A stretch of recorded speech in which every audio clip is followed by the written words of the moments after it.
কর্মফলদাতা শনিদেব, যার নাম শুনলে অনেকেই ভয় পান। অনেকে ভাবেন তিনি দুর্ভাগ্য, অশুভ ও দুঃখকে বহন করে আনে, কিন্তু তা প্রকৃতপক্ষে সত্য নয়। শনিদেব ভালোর জন্য ভালো আর খারাপের জন্য খারাপ। সূর্যপুত্র শনিদেবের ক্রোধ যেমন যে কোনো ব্যক্তিকে রাজা থেকে ভিক্ষুক বানিয়ে দিতে পারে, তেমনি তার আশীর্বাদে যে কোনো ব্যক্তি ভিক্ষুক থেকে রাজাও হতে পারে। তিনি খুবই ধৈর্যশীল ও বুদ্ধিমান। তার এই বুদ্ধিমত্তার কারণেই মহাদেবের কাছ থেকে বক্রদৃষ্টির বর পেয়েছিলেন, যা ব্যক্তিকে সঠিক পথে নিয়ে আসে। মনুষ্য হোক বা দেবতা, কর্মফলদাতা শনি মহারাজের দৃষ্টি থেকে কেউ কখনো নিষ্কৃতি পায়নি। তাই তার ক্রোধ থেকে রক্ষা পেতে বেশিরভাগ মানুষই প্রতি শনিবার শনিদেবকে সর্ষের তেল নিবেদন করে। কিন্তু গ্রহরাজ শনিদেবকে কেন প্রদান করা হয় সর্ষের তেল, আর কেনই বা সর্ষের তেল তার এত প্রিয়? বহু প্রচলিত পৌরাণিক কাহিনী থেকে জানা যায়, একবার লঙ্কাপতি নবগ্রহকে বন্দি করে লঙ্কা এনেছিলেন এবং শনিদেবকে কারাগারে পা উপরের দিকে এবং মাথা নিচের দিকে করে ঝুলিয়ে রাখেন।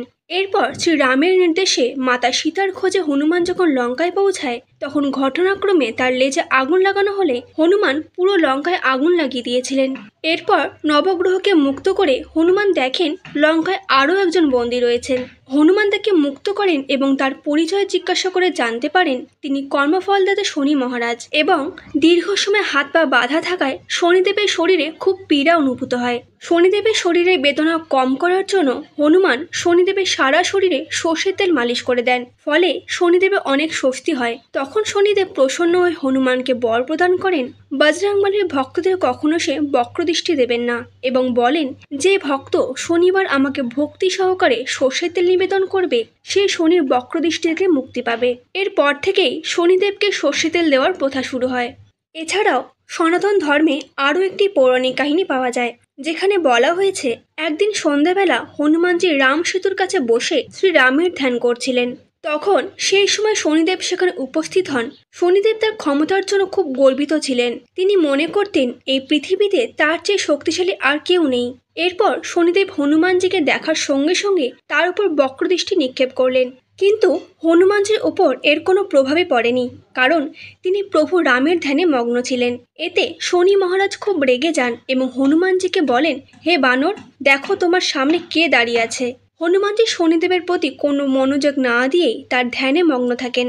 এরপরে শনিদেব অনেক চেষ্টা করেন, কিন্তু হনুমানজি এতটাই গভীর ধ্যানে মগ্ন ছিলেন যে তিনি বিন্দুমাত্র বিভ্রান্ত হননি। এত কিছুর পর শনিদেবের ক্রোধ চরমে পৌঁছে যায় এবং ক্রোধে তিনি আবার হনুমানজিকে বলেন, হে বানর, চোখ খোলো, আমি সূর্যপুত্র শনিদেব। আমি এসেছি তোমার সুখ শান্তি বিনষ্ট করতে। এই পৃথিবীতে এমন কোনো প্রাণী নেই যে আমার মুখোমুখি হতে পারে। এবার শনিদেব ভাবতে থাকেন, এমন কথা শুনে হনুমান অবশ্যই ভয় পেয়ে যাবেন এবং তার কাছে ক্ষমা চাইবেন, কিন্তু সেই রকম কিছুই হয়নি।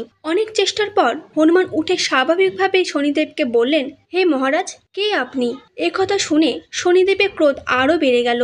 তিনি বললেন, আমি মহাপরাক্রমী সূর্যপুত্র শনি। সম্পূর্ণ ব্রহ্মাণ্ড আমার নাম শুনে ভয় পায়। সাবধান, আমি তোমার রাশিতে প্রবেশ করতে চলেছি। তখন হনুমান বলেন, আমি খুবই ক্লান্ত এবং আমার প্রভুর ধ্যানে মগ্ন। কৃপা করে আমার ধ্যানে বাধার সৃষ্টি করবেন না। এরপর অহংকারে শনিদেব বলেন, আমি যেখানে যাই সেখান থেকে ফিরি না। যেখানে যাই সেখানে আমার প্রভাব দেখিয়েই ফিরি। হনুমানের বারবার অনুরোধ করার পরেও শনিদেব তার কথা শুনলেন না এবং বললেন যে এই পৃথিবীতে বাস করে তার উপর আমার 7.5 দশা অবশ্যই প্রভাবিত করে, আর এখন আপনার ওপর প্রভাবিত হবে। এখন আমি আপনার শরীরে বাস করব। তখন হনুমান বললেন, কিন্তু আপনি থাকবেন কোথায়? তখন শনিদেব বলেন, এই 7.5 দশার শুরুতে 2.5 বছর ব্যক্তির মাথাতে থাকি, 2.5 বছর তার উদরে, আর অন্তিম 2.5 বছর ব্যক্তির পায়ে থাকি। এই বলে শনিদেব হনুমানজির মাথায় গিয়ে বসলেন। তখন হনুমান তার গদা দিয়ে শ্রীরাম নাম করে মাথায় প্রহার করেন। শনিদেব হনুমানের গদার প্রহারে তিনি হনুমানের পেটে চলে আসেন। এরপর তিনি পেট থেকে পায়ে আসেন, আবারও হনুমান গদা দিয়ে পায়ে প্রহার করেন। এরপর শনিদেব হনুমানের শরীর থেকে বেরিয়ে আসেন এবং ভীষণ যুদ্ধ হয় তাদের মধ্যে। যুদ্ধের কারণে শনিদেবের অবস্থা খারাপ হয়ে যায় এবং তার শরীরে অনেক আঘাত হয়। অবশেষে শনিদেব হনুমানের কাছে তার ভুলের জন্য ক্ষমা চান। তিনি হনুমানজিকে বলেন, আমার অহংকারের জন্য আমাকে ক্ষমা করুন। তখন হনুমানজি বলেন, আমি আপনাকে প্রহার করতে চাইনি। আমার শরীরে কেবল প্রভু শ্রীরাম থাকেন, এখানে অন্য কারুর স্থান নেই। এরপর শনিদেব বলেন, আমায় এই যন্ত্রণা থেকে মুক্তি দিন। তখন হনুমানজি শনিদেবকে সর্ষের তেল মালিশ করে তাকে ব্যথা থেকে মুক্তি দেন।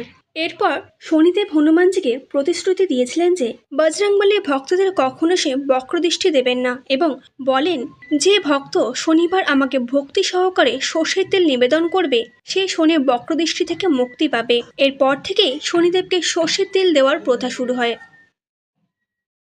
কেমন লাগলো আমাদের আজকের আয়োজন?